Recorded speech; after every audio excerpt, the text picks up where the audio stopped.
The agenda of the day. We'll be starting the webinar with some news and announcements and a little bit of training about accessibility and the American Disabilities Act.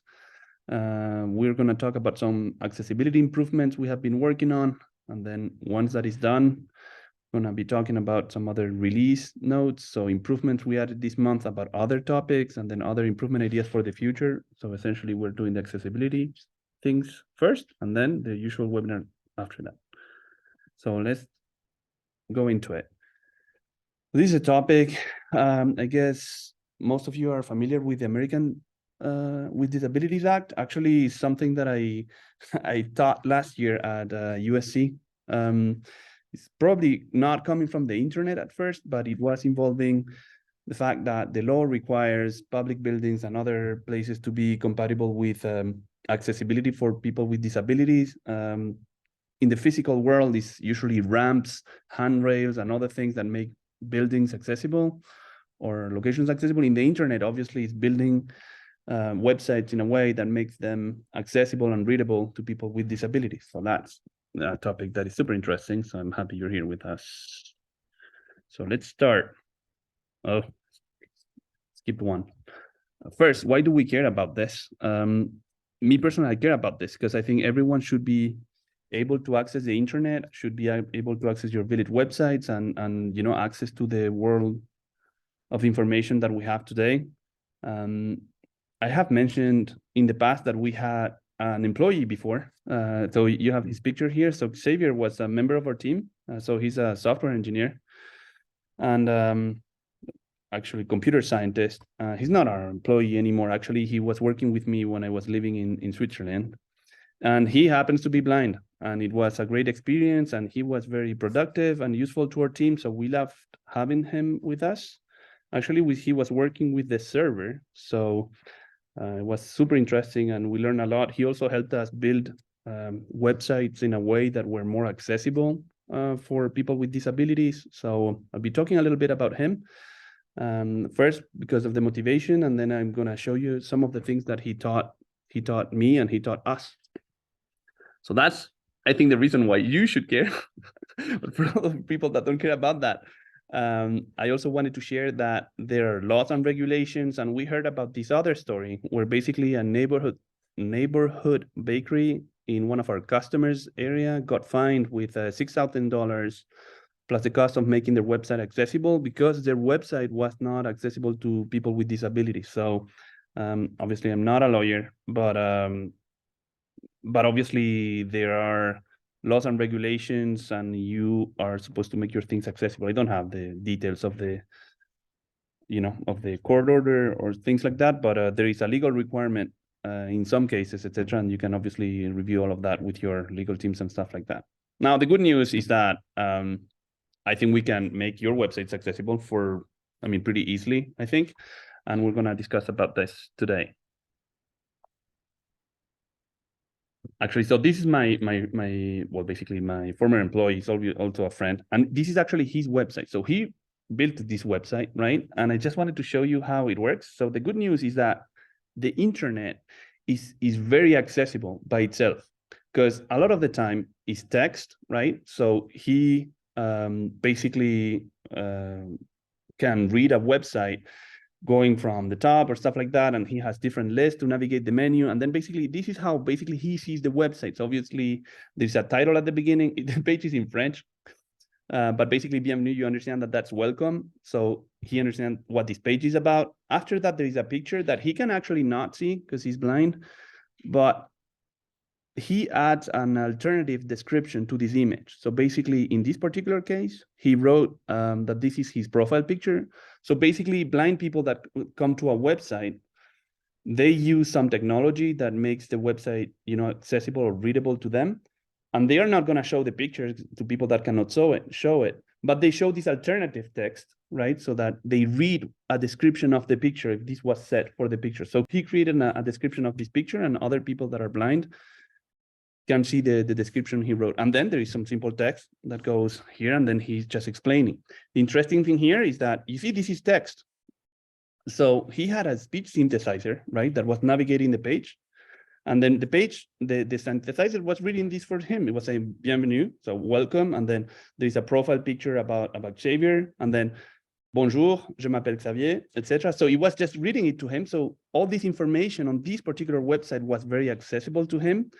And the internet is a great thing because a lot of information is now accessible to him. So for example, if you go to Wikipedia, all the definitions and encyclopedia and stuff like that is content that is published for, you know, the general audience of everybody, etc., including them, because his speech synthesizer can read him all the Wikipedia, you know, descriptions. So the internet has been a great thing for people with disabilities and blind people, because they have information about a lot more websites and contents that they had before, because before we had to translate the books into Braille or something like that. And now many times just this content can be read to them. So this is his website that I wanted to show you. And I'm gonna show you his website. I'm gonna show you one of the websites that we have, right? And obviously we learned from him some of the techniques about accessibility. So that's how he built his, right? That is obviously a website that he can read. And this is the village of one of our customers, right? That also has pictures. The pictures that you see on this website also have their description describing what this is. So in this case, you know, landscape of the village.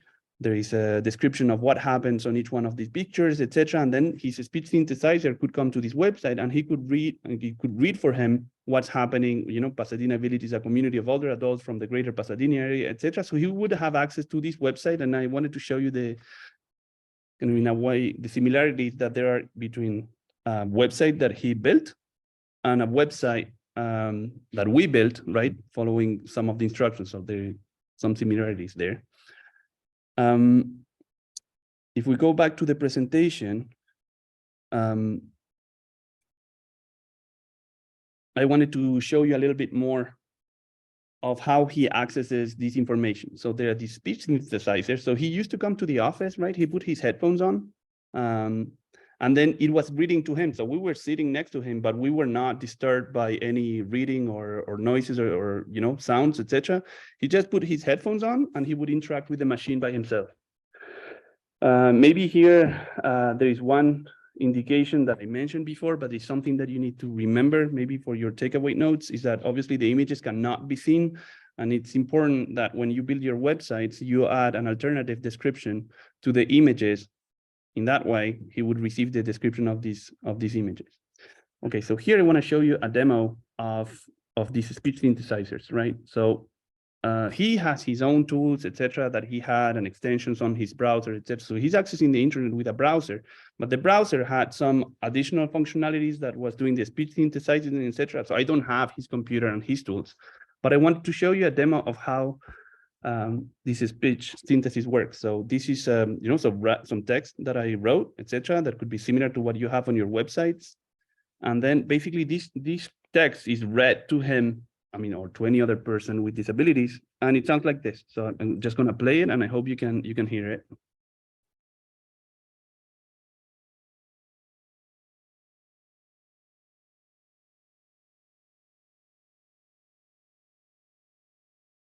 Well, this is quicker than this. I don't know what Google is doing.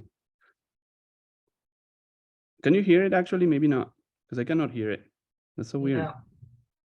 Yeah. Let me see if it's a sharing. I can do something with the resharing.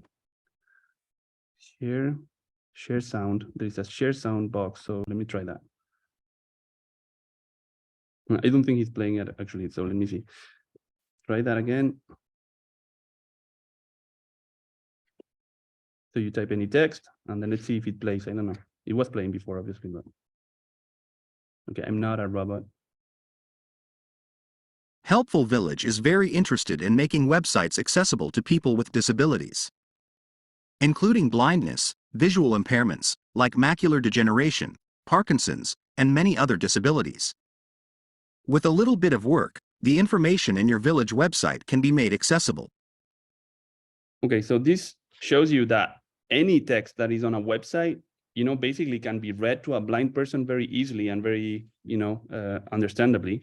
And you can take any text in here, right? So if we go back to the Pasadena Village website, right? This is how he would hear it.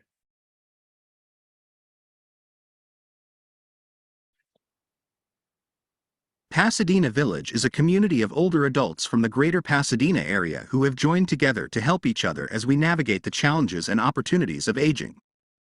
We believe we can have a better experience of aging when we know we can rely on each other for support, for resources, and for friendship. Okay, cool. Well, sounds good. First of all, you don't need to do anything on your websites to achieve this, actually. So this is something that is done by the tools that he uses on his computer. He has the speech synthesizer. You just need to write, plain text. But I wanted to show you how, if you have text on your website, that information can be conveyed to a blind person very easily because the synthesizers are really good and we can really understand what we had. Now, the next thing that I wanted to show you is that something that I found super interesting working with him is how linear the process is, right? Because the speech synthesizer is very good, but he starts with the first word, then second word, etc. So he continues, first line, second line, third line, fourth line. So, and that is very different to our visual process, right? When we come to this page, right, our eyes automatically go left, right, etc. And we have a general context of what's going on the website, right? But for them, in my understanding, it's much more linear. There is a beginning and an end, right? So he doesn't know, for example, if I'm looking at a page, I see that there are 3 paragraphs. I may decide if I want to read it or not. And then they also have other techniques to see if they want to read it or not. But essentially, one thing that is quite interesting is that the linearity of this thing, right? How it starts on one side and goes to the next. Now, the interesting thing is because he told me that he was basically wasting some time compared to a person that can see, right? Because he needed to wait for the text to be read to him rather than skipping, right? Visually what he wanted to skip. What he did is he was training himself to understand the speech synthesizer speaking quicker. So he understood that he could work faster, right? If rather than reading at speed 1, he would read at speed 2 or 3 or 4. And they trained themselves, right? I mean, in the professional environment, when they wanted to work faster and stuff like that, they trained themselves to understand these speech synthesizer going quickly. And I'm going to show you kind of how this sound at the speeds maybe he was using. I think he was using faster than this. I could not understand what the synthesizer was doing, but he could because he trained himself on the speed reading. So I'm going to read the exact same text for Pasadena, but now it's going to be read twice as fast. Okay, so I'm going to give it a play. Pasadena Village is a community of older adults from the greater Pasadena area who have joined together to help each other. We believe we can have better experience of aging when we know we can rely on each other for support, for resources, and friendship. That's it. Obviously, no, I'm not suggesting that you can understand everything that they say, but I thought it was interesting to share with you how they also kind of try to optimize on their speed of their work process. Sometimes, speeding up the speed of their speech synthesizer. And I couldn't understand a word when he gave me his headphones, but he was able to understand everything that was being said. Okay, now if I go to the presentation, that is one of the techniques that is used. I think that he told me that's the most convenient for him because he trained himself and you don't need anything else besides kind of the speech synthesizer that is just software and his headphones. But he also had this other device that I wanted to show you. Is a Braille display, right? So you know about Braille. And then basically these devices can be plugged to the computer and it's going to translate the same text into a Braille line, right? And then, well, basically they can access the content just doing that. So I'm going to play this video for about a minute and a half, I think. The Orbit Reader 40 is the world's most affordable 40-cell Braille display. It offers our signage quality Braille at a fraction of the cost of similar devices. It is a unique 3-in-1 device that works as a note taker, a book reader, and a Braille display when connected to a smartphone or computer. It includes onboard apps for productivity and convenience normally found on high-end note takers, such as onboard Braille translation, a clock with alarms, a calendar, and a calculator. It has a high-quality ergonomic Perkins-style keyboard, cursor routing buttons, and 4 cursor keys for navigation through menus and files. Rocker keys on each side of the line of Braille cells control panning. It can also be connected to inexpensive Bluetooth keyboards to provide the best of both worlds, typing in Braille and on a standard QWERTY keyboard, all in a compact and portable unit. The Orbit Reader 40 comes with audio capabilities and has a built-in speaker and a standard headphone. You're gonna pause it there because I think you have the idea. This is one of the products. I'm not recommending any products in particular, but just wanted to show you a demo of how some of these products work. The other thing that I wanted to mention is that you don't need to change anything to your website to make a Braille display work. So basically the Braille, you know, if your website is built normally, like we showed for Pasadena, and there is normal text, this Braille display is doing the job of transforming that text into this line of Braille, right, that they can read very quickly. My friend, he told me that the Braille, there is kind of younger blind people are less used to Braille now because basically just the speech synthesizers are quicker. But obviously, you know, different people have different preferences. He was working with a normal keyboard to typing, right? And he would just hear with his headphones, you know, the speech synthesizing, etc. Some other people would use the line of Braille, but usually if there was more to read, like a newspaper article, but he was interacting a lot between the server, right? And his instructions and what the server was responding. And for him, it was more comfortable to just have the speech synthesizer, just his normal keyboard to enter the instructions. Okay, so this is just for your information. You don't need to remember any of this because you don't, it doesn't imply any, you don't need to do anything on your websites to make these things work. The Orbit. Okay, now. I thought the video was going to play again. Okay, now, want to share more good news with you. The technology that we use for Helpful Village, right? And it's the same kind of base technology that we were using at the time is very accessible. So by default, what we do is very, very good for people with that are blind and for the synthesizers, etc. So we give you a good starting point, and we use multiple accessibility techniques that we'll be discussing today. So I'll be showing some of them to you. You don't need to remember or know or learn about this. Just sharing information about things that we do for your information if you're interested. That's one part. Second part is that there is some, the platform is, the technology is very accessible. The platform that we built has accessibility techniques that are built in, that are good, and that they're given to you. And then your villages build some of the pages, right? So you are encouraged, there's part of the work that you can do yourselves when you're building your website. So there's a better way to build a website so that it's more accessible. And I'm gonna show you, basically I'm gonna share with you these recommendations and these guidelines that can help you build a website that is more accessible. Okay, so there's a platform and technology that we offer has good accessibility, and then basically for the work that you can do, we have recommendations to help you, achieve great results. So we'll be discussing these two things: what we did and things that you can potentially do, and we recommend that you do.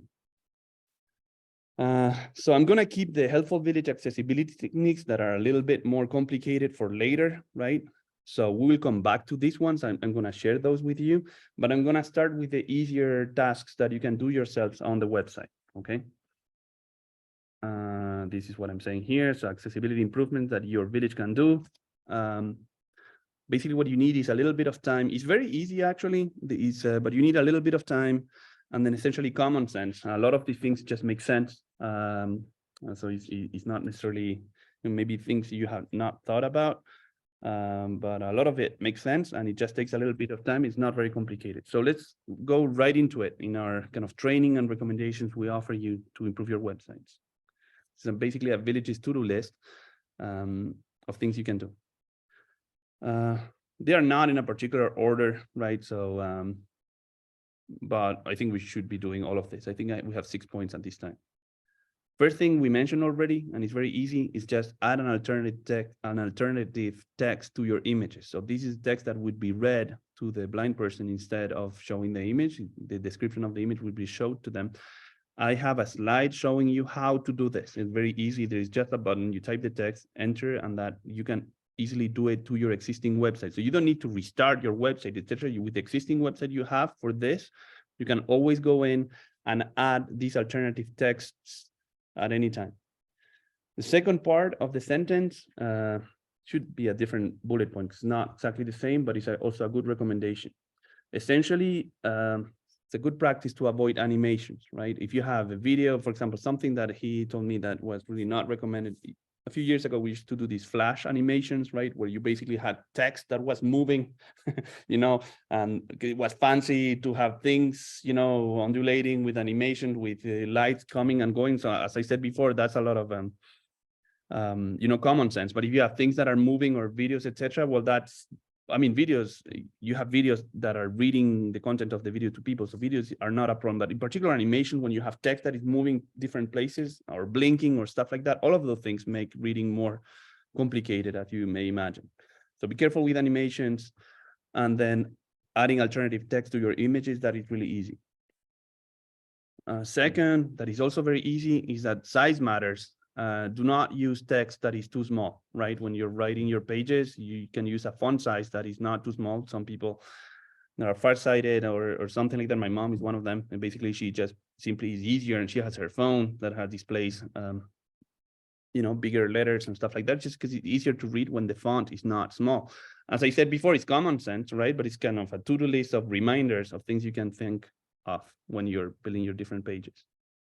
The next one is contrast. So contrast matters. So this one is also makes sense, it's common sense, but it's also more tricky. Just people, I remember discussing actually with people in Sausalito village, the person that had macular degeneration, which is one of the kind of very visual impairments. And then we also learn from this person. And one of the things that we learn is that contrast matters.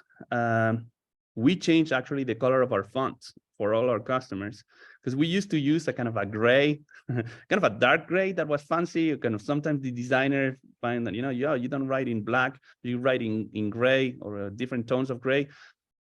For people with some visual impairments, the contrast is really important, and the best thing you can do is black on white.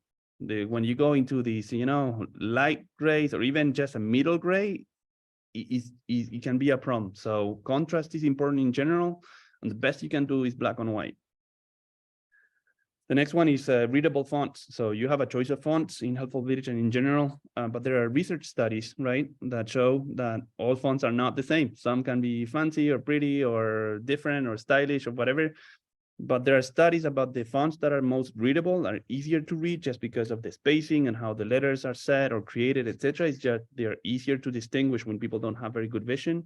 The default we use is not a random choice. It's actually one of the fonts, Arial, that is recommended by by experts as a very readable font.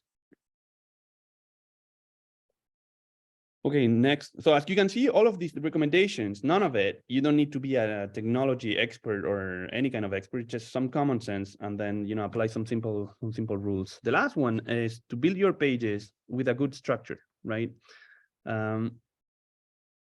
There are some, when you're building your pages, the editor offers you some tools, and I'll show you also. I have a print screen to show you how to do this right. But there are these headings actually. So headings provide a structure, right? And there is a hierarchy of these headings. Actually, the term, kind of technical term, is H1, H2, H3. H1 is basically, it's gonna give you a bigger heading, right? It's a bigger title.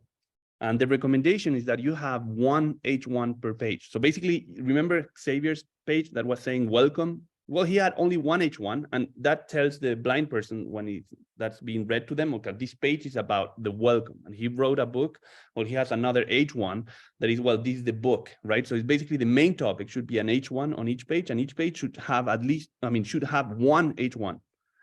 Once you have your H1, right, your main heading, you can have a distribution of your content with these other headings, right? And then you can have H2, and then inside the H2s, you can have other H3s, etc. But the more structured your content is, and you're using these headers, the accessibility tools can use this structure to help a blind person skip from one paragraph to the next, because, hey, okay, from this heading, I know that all this text is about, this topic, but I'm not interested in this topic. Show me the next header, etc.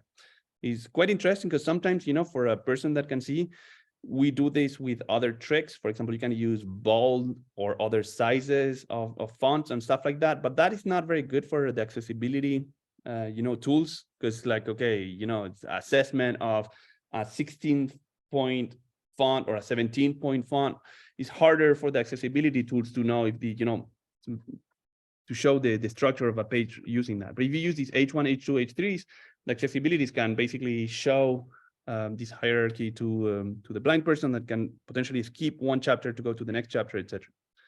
And there is another separate discussion here, which is avoiding the tables for styling. I know some villages do. Sometimes when you're using the editor, it's easy to say, okay, I want to add a table, with 3 columns or 2 columns and then put things to the left or to the right, but those things are not good for blind people. It's actually, we always tell you to be careful with that. It's not very good also for multiple devices. If you use that table, your content is not gonna look very good on a mobile phone, even for people that can see. So you should always try to avoid tables. There are templates that we offer you that do the automatic kind of alignment of your content of your website, and it's also that are obviously good for for blind people too.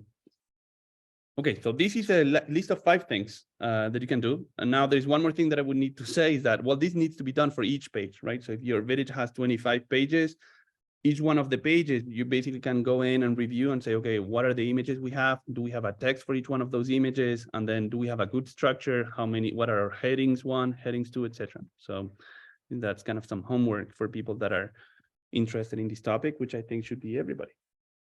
Okay, now I'm going to show you this training, how to do this, right? So these are the recommendations, the takeaway list, this how to do it. So I have a print screen here of basically one of the village websites, one of our villages. Yeah, the website of one of our villages. And basically when you use the editor, it's a little bit light colored here because I did a print screen.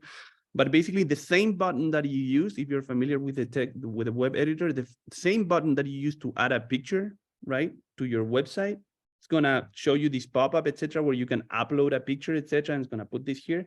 That box contains the alternative description that's gonna be read to a blind person. So here, if you open it up, if there's a website that you have not changed this, so basically this will be filled out because the image that you uploaded with the size of the image and stuff like that, but this will be empty. If this is empty, the description cannot be read to the blind person. If you want to add it, you need to click on this button here on the left and then type something here and then just save, and it will be there. Okay. The next thing that I can show you this in a quick demo in a second. Basically, if I go to but I want to show you another training material before I go to the demo, and it's about the headings. So when you're building your website, it's here. The same HTML editor that you use, you can select some area, and in that area, basically, if you click on format and then on formats, there is heading 1, 2, 3, 4, 5. This is the recommended way to structure your content. So basically, as I said before, each page should have heading 1, which is describing what this page is about, and then basically, these other subheadings to structure your content accordingly. So you basically can select the text and then choose, the heading size that you want to use. But these things are recommended for accessibility. Let me show you a quick demo here. So this is one of our villages. If I show the editor, I don't like doing it in a homepage, but I'm not going to save it, so that's fine. So basically, if you choose and you come into the editable side of the website and you come here, if you click on an image that you have, right, and you click on this button, it's going to show basically the technical name of the image. You don't change this, but then this text here is a description that you can add for people with disabilities. So basically here in this particular case, I like it. It's 3 older women sitting in chairs outside in a backyard garden. Well, if I'm a blind person, I know what's happening on this picture. Otherwise, it would be, well, there is some picture about something, but we don't tell you what it is. And then each one of the pictures basically has a description. Here is a group of elders smiling with trees and etc. And then, 2 older women, one sitting and the other standing behind her. That's just simple text that you can create. And so it's basically just copying it there and then adding it. And then the other thing that I want to show you is that if you go here, when you select some of the text here, right? Actually, it's kind of a trick on the editor. It's going to tell you what this thing is in. So this is in a division. It is an H4. So this is a heading of size 4, right? And then if you look at this other heading, this is another heading of size 4. If you look here, this is a heading of size 3. So, you see here the H3. So these are the things. And if you want to change it, right, you can come here on any text that you want, and then you can go into format, and then you go format headings, and then you can say, okay, this should not be a heading 3, it should be a heading 2, because in the way I structure our content, I think this is something that is kind of some sort of section of the page. So you can basically play with that and then, you know, build a better structure on, you know, you should first look at the page, right? Saying, well, this is probably it would be a good H1, because what is this website about? What's a welcome page? Okay, well, so this will be our H1, and then maybe this should be an H2, and maybe this should be an H3. We're not gonna do that live, basically, but just showing you how you can do that. Let me show you on a different page. If you go Y membership, you see, this is a good example. If you look here, in this page, look, this Y membership, this is an H1. You see that here? So this is good. This page is about Y membership, right? The whole page is about Y membership, right? And it's an H1, because each page should have an H1. And this, if there is something that should be an H1 on this page, is this one here. There is some text here that can be read by the speech synthesizer. But then if you look at here, it's an H2. You see here? So basically what they did is just came here, clicked on format, heading, you see, it's a, sorry, heading is a heading 2. And it makes sense, right? Because it's not the top header of the page, it's a secondary header, and that's good. And then here, if you look at this one, this is also an H2, and this is an H2. So you have multiple H2s, right? And then if you have a subtitle, it could be an H3 inside an H2. But if you can give it some thought about how to structure, you know, your different chapters of your page or sections of your page, and you use this structure, it really helps. Okay, let me get out of this and then come back to our presentation.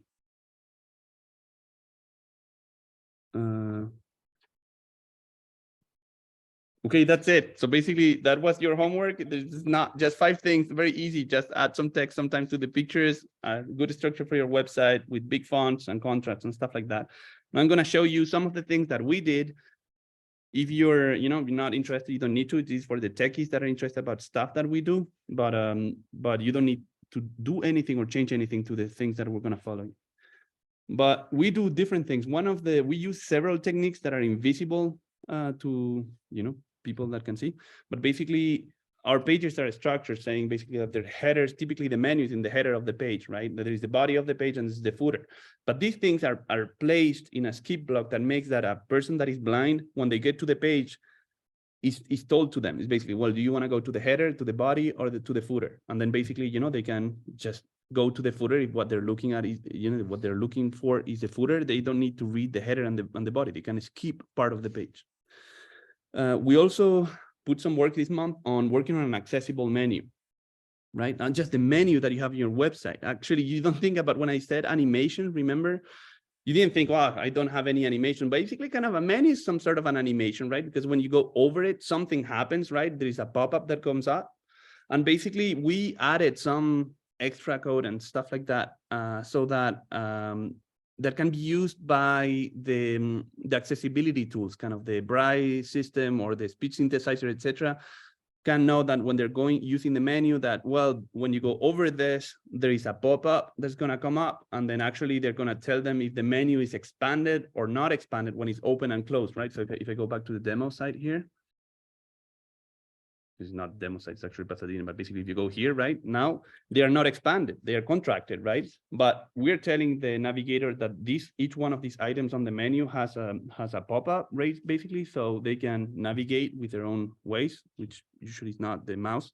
I mean, and then basically this here, we're also giving information to the speech synthesizer and stuff like that, saying, well, now the menu is open, right? And this menu item has other sub-menus or doesn't have some menus, etc. So basically just did something technically to help people with visual impairments to know how to navigate the menu. So that was fun. We also do kind of similar kind of invisible stuff with other accessibility instructions. So when we build some of the buttons or the headings and stuff like that, we have some suggestions for people that are blind, telling them, well, this image that you can see here, right, is actually a button. So it's something you can click on, etc. So we do other instructions in the back that are good for them. And then the other thing that we do is just, you know, some of the choices we made with the good fonts, with contrast that we're using on our website, you know, with the spacing so that there is space, with the size of the buttons, for example, so that they, you know, avoiding kind of small icons that people can have a hard time seeing. We usually use very large buttons that describe what they do, etc. So the content of those buttons can be read to a blind person. So all of those things are really good. Some of these things are new, right? We did some improvements here. We did some improvements this month to the menu and stuff like that. Some of these other things we have been doing for a long time. But even this month, we added some additional improvements here. So I'm going to show you an example. I want to thank you also the village that did this to us. Basically, this is, you probably recognize these images because these are print screens from the list of events, right, that your village has. On the top is what we used to have, or maybe what most villages have today. And what you see below is how we changed it. So we now made this list more accessible. And basically, if you remember we had the title of the event and we had the date that was using this shade of gray, right? And there was small, etc. It's kind of pretty for, if you can see, or maybe a designer would like it more. But the second version that we have now is more accessible, right? It's like, it's darker, right? So we have more contrast here. It's larger, and then there is also more spacing because it's not as close as it used to be to the title of the event. So, so just to show you that sometimes when we're building, right, a website, we don't think it's like, oh, do we have enough contrast? Yeah, we have enough contrast because myself, I can see this gray, but that doesn't mean that everyone can see enough contrast. So we did this change actually this month, and it's also a good illustration of things you can keep in mind when you're building your website. Okay. So yeah, here is a list of the things that we did with those images. Actually, the same image that I just showed you. So we made the date font larger, and we changed the position, just put it under the title, but put it under the title just for, I don't know, for looks. We increased the contrast, so we made the font darker and making the date very close to pure black. We added more white space around the date, so make it more readable, and each one of the pictures has an alternative text. So the text that you have in your list of events, remember that I told you you can have a description for each one of the images, but Helpful does it for you when we can, right? For example, we have the name of the event, right? Because you have created an event with a name. Well, you were using the name of that event as a description of the picture, right? Because if you have a book club event, the picture that you're using, tends to be a book club picture, right? So we're using the name of the event as a description of the picture. It's the best thing we can do at this time. Okay, next thing that is, I believe, super interesting is how we tested the accessibility. So a lot of the things that we're saying here are common sense, but it's also trial and error. So you try to do things and you try to improve them. And there are two tools that we think are very useful. One is a disability simulator, and the other one is an accessibility audit. I'm going to show both tools to you now. It's something that is you can do yourself if you want. And I'm going to show you how it works. So if you go back here, this is the Pasadena Village website, and I have here a disability simulator that allows me to do different things. For example, I can simulate some visual impairments. For example, I can do here, how does a person with total color blindness see your website, right? And basically it's going to change. And basically now it did a black and white kind of website, and say, okay, well, I can, okay, the person that is colorblind, they would see the website this way. And you know what? It's pretty accessible. I can still read all of these things. Pretty interesting. Now, they do a lot of these different things. For example, I tried this one. It's interesting. Farsightedness. Person with farsightedness, we see the website this way. Obviously, there are different degrees of farsightedness, obviously, but you can see here how the large fonts, are more readable. Because in Pasadena Village, you can read here. Y membership, I can read. But then when the fonts get smaller, well, obviously, I cannot read as much.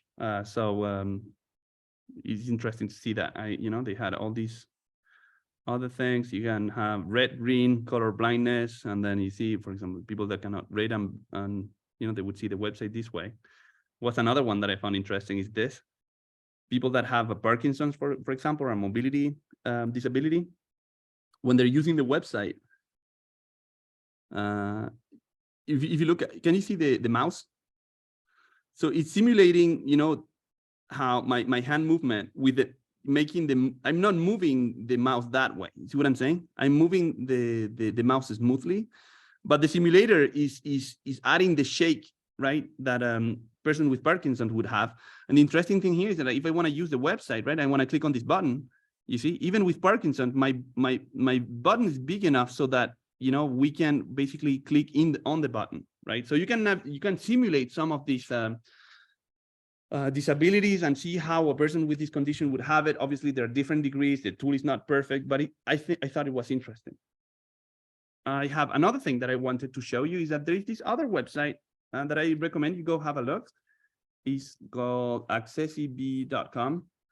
And this is a separate startup. I'm not necessarily recommending their services because I don't know them, etc. But I use their service a little bit, right? So what they do, they offer these accessibility tools and they're checking the ADA compliance. And one of the things that I really liked about them is that they have this free audit tool that you can use. You enter your website here, and it's going to tell you things that you can improve on your website. So basically, if you go here, and you can do it yourself, you don't, you know, in sustainability.org, if you click the audit, it takes a little minute. It's a free audit that they do. Obviously, they have other payment plans where basically, you know, they give you more and stuff like that. But even the free audit, I thought it was interesting. We definitely use this free auditing tool to improve things.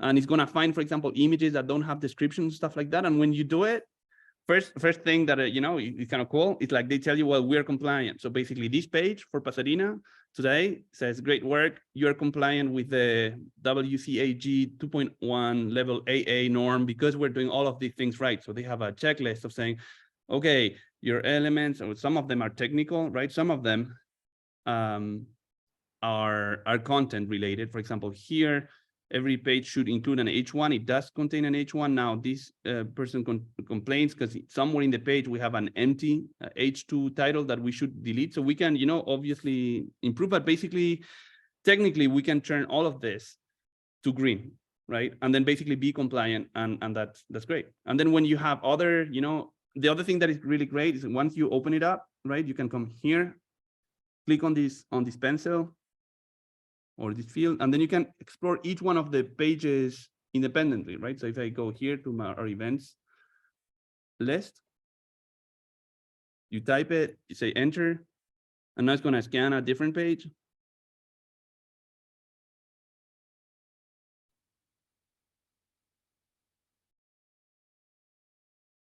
So this is the index list, right? Like the one you had. And it's going to calculate also, you know, a list of recommendations, things you can do. So this page is also, you know, compliant. That's what you want to see, right? Compliant, and you are compliant with this level, which is a great level, actually. So, and because we're doing all of these things right, etc., so there's nothing we need to change or improve on this page, we can move on to the next page. So our recommendations, go to your website, try to do this. It's probable that you will have some suggestions about your content, right? Where they're going to say, well, your titles, you need to, you know, it would be better if you have an H1 title, and then, you know, whatever.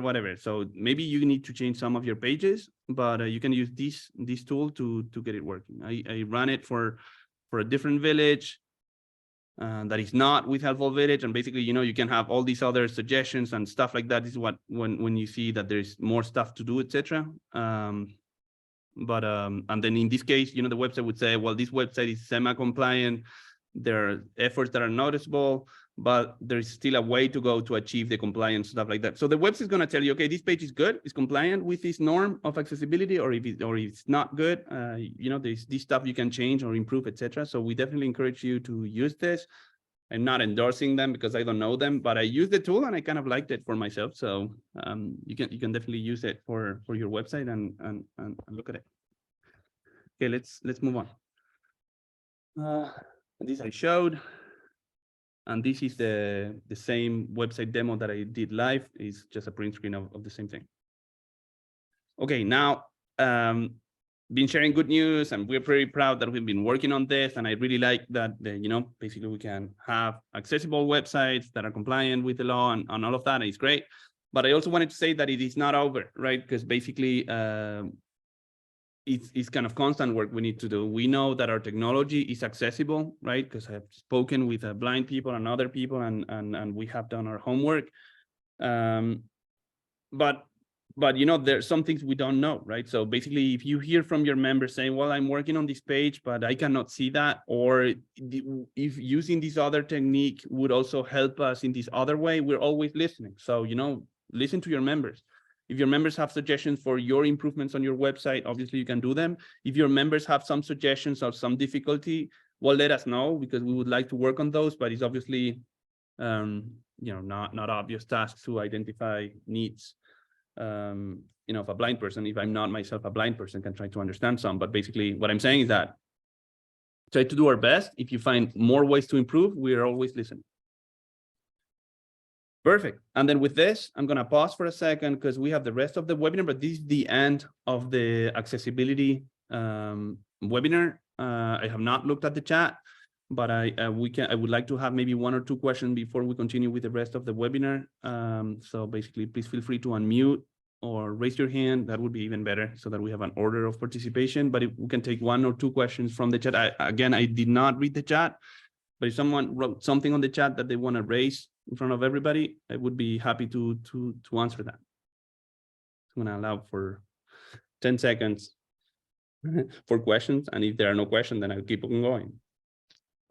I just wanted to, I had some questions written down. I'm Althea from Rutgers University. I had some questions written down and then you addressed them in the final couple of slides in the demonstration. So I just wanted to thank you for that about ways that websites can be accessible for issues other than vision loss.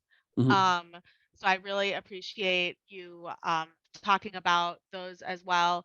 I also wanted to also bring up that there are other tools that people with low vision use other than screen readers as well. And if you have any advice for people who, for example, have extra large magnifying screens that they might use behind their main screen. Or also, I'm just really curious about the that bakery that got fined, and what is it that makes your website so inaccessible that it's liable at that point? I'm just curious. Yeah, absolutely. So thank you for your comments. Definitely, there are a lot more tools, right? And people come up with new tools all the time. Magnifying is good. Some of these techniques, the content of our website also is magnifiable, and people would see that with bigger fonts automatically and stuff like that. But I'm obviously not aware of all the devices.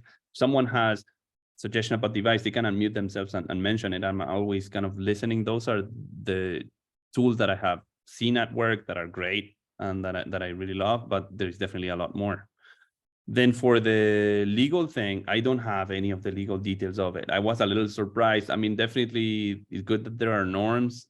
I mean, the story when I heard it was a little sad because I don't know if the person in the bakery, they were aware about things they could do to improve accessibility. I don't think they absolutely wanted to build a non-accessible website. But I mean, it's one of our customers reported the case to us. Maybe they know more details. Maybe they're in the audience, and if they want to speak up to that, they can. They're welcome to unmute themselves and explain. But me personally, I don't have more details about the specific legal case. I can share a little bit. This is Katie from Pasadena Village.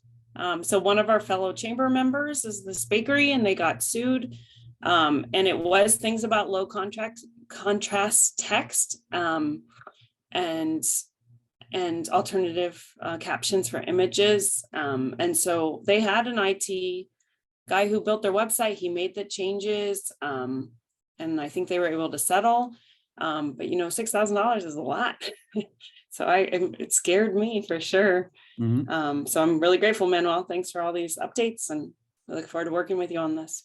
Yeah, I'm equally grateful. I think it's an important topic, and it's as I said before, we try to do our best, but we love hearing suggestions. Katie made some suggestions about improvements on areas we didn't think of, etc. So it's teamwork. So all of the villages, when we have suggestions, we will do these improvements this way. And thank you for sharing the details about that legal order. I don't know. Okay, perfect. Well, that was a lot of fun. We have another webinar basically next week. So sometimes you need some time to process this information. The recording of the webinar will be made available online. So if you need to review some of the content or websites or links that we're recommending, you can still review that later.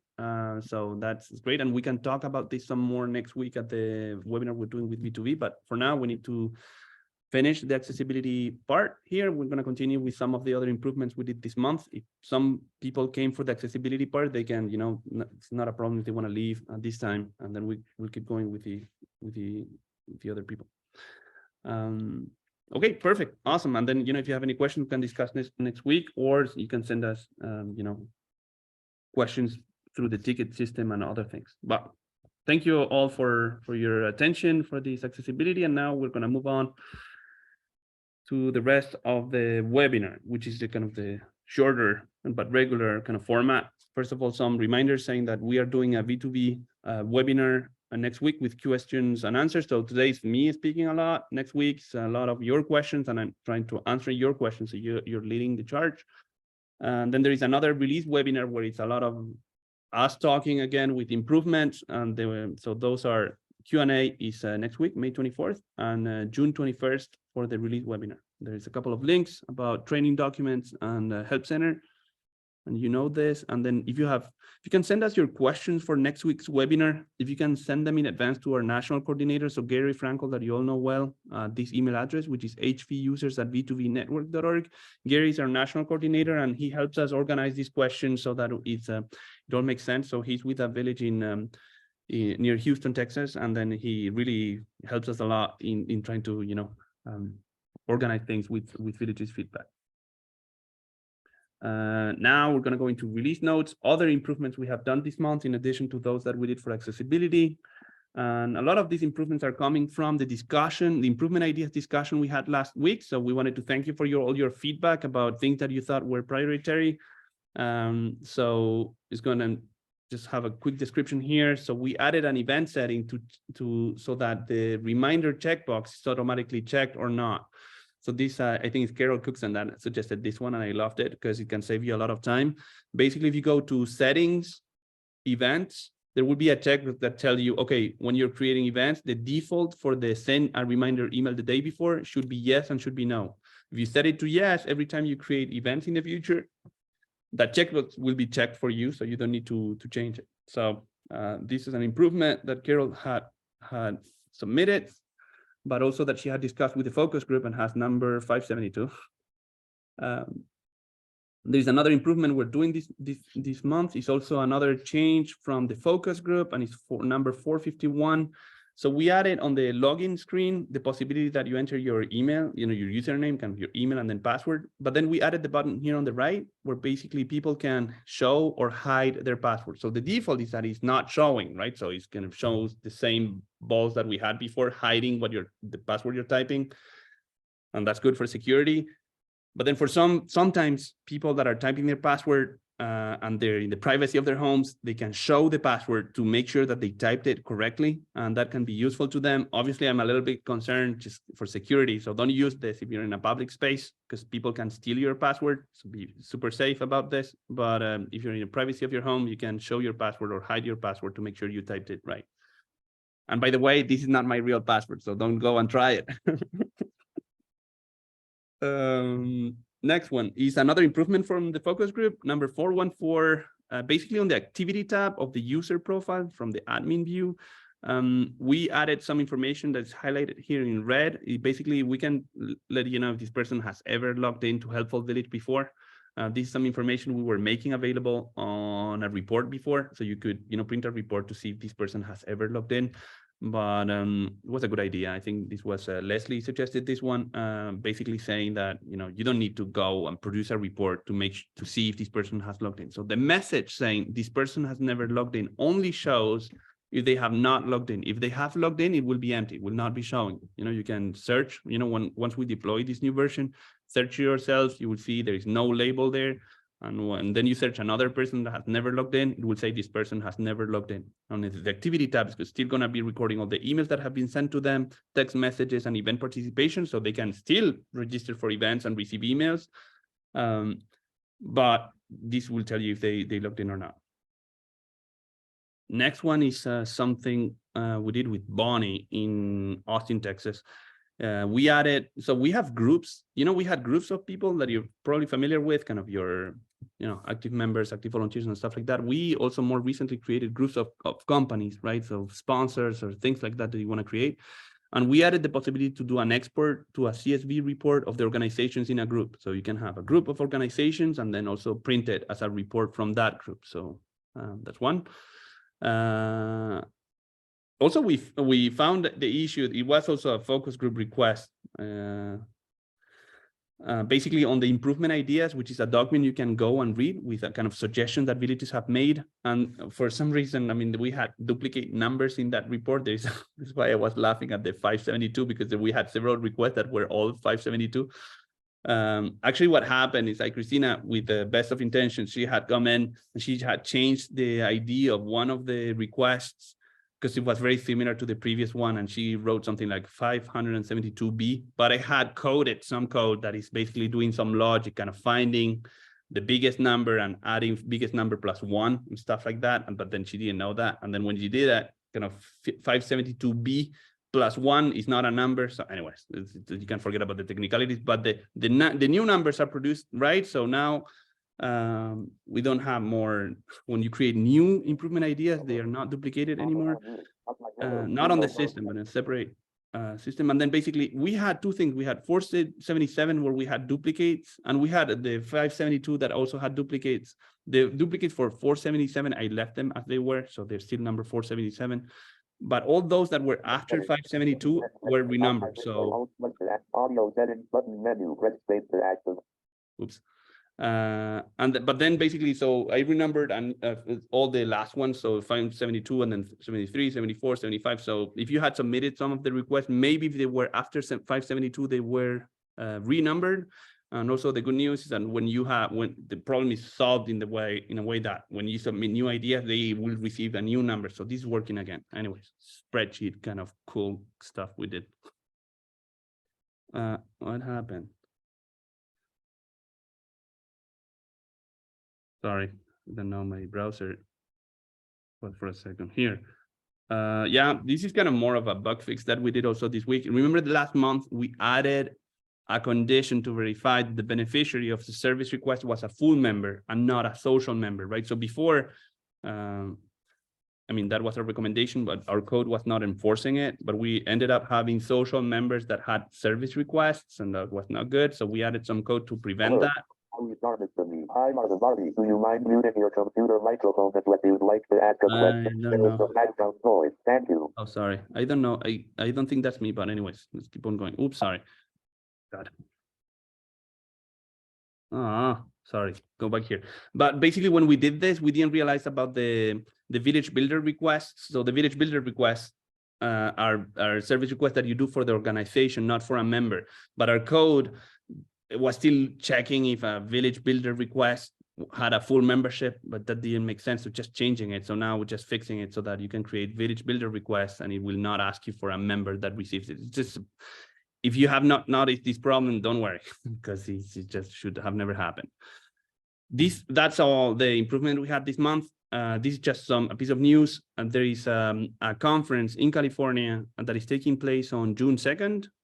It's Village Movement California organizing the conference, and I wanted to let you know that I'll be there actually personally. So I don't know who's attending the conference, but if you're there, please send me an email, because I'd love to meet with you in person and attend some of the sessions, stuff like that. We're sponsoring the conference, so if you are in Oakland, California on June 1st and June 2nd, I'll be in town, and please don't hesitate to come find me, and I'd love to have a coffee or something, or a cookie with you.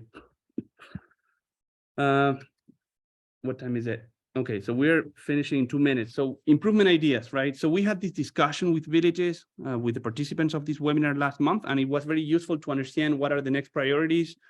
We can repeat this process, right, with other ideas. As you saw today, we did several of those that were submitted to us last month. We can have this discussion maybe next month again. We don't have time today. And also we have more. I mean, we didn't have time to do all of the ideas you had last month. So we still have some of these things in our to-do list, so that we will be working on those for next month.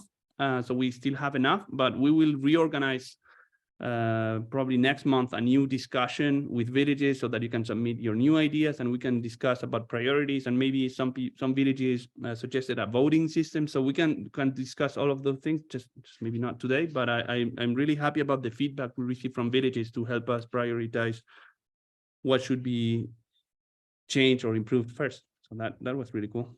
As I said here, so basically the new current priorities is so yeah, we still have stuff to do from our previous month discussion, and we'll set up new discussions in the future, because that was great. Great, and with this, we come to the end of the hour. And I wanted to thank you all for being here. As I said before, this webinar is recorded. I'll upload it to YouTube. The link to the recording will be published on Slack for those that are using Slack, which we make available to our customers. If you're not a customer or for any other reason, you can always send us an email. We will send you the link. And the video will be public, so you can find this video on YouTube. So you can go to YouTube. There is a Helpful Village channel that you can find, and you can search and find. You can also subscribe to your YouTube channel, and then in that way you will receive a notification every time we publish a new video or we do a new webinar and stuff like that. So yeah, we encourage you to do all of that. And with that being said, you need Thank you very much. Thank you. I appreciated your ADA, all the comments. Try to do that on my website. Yeah, I didn't say that, Sheila, but some of the improvements you mentioned also, I remember talking to you, and some of the improvements were coming from suggestions and tickets you sent us. So that was great. So much. Thank you. Okay, bye. See you next week. Thank you, everybody. Bye. See you soon. Thank See you next you. week. Thanks, Memo. Bye-bye.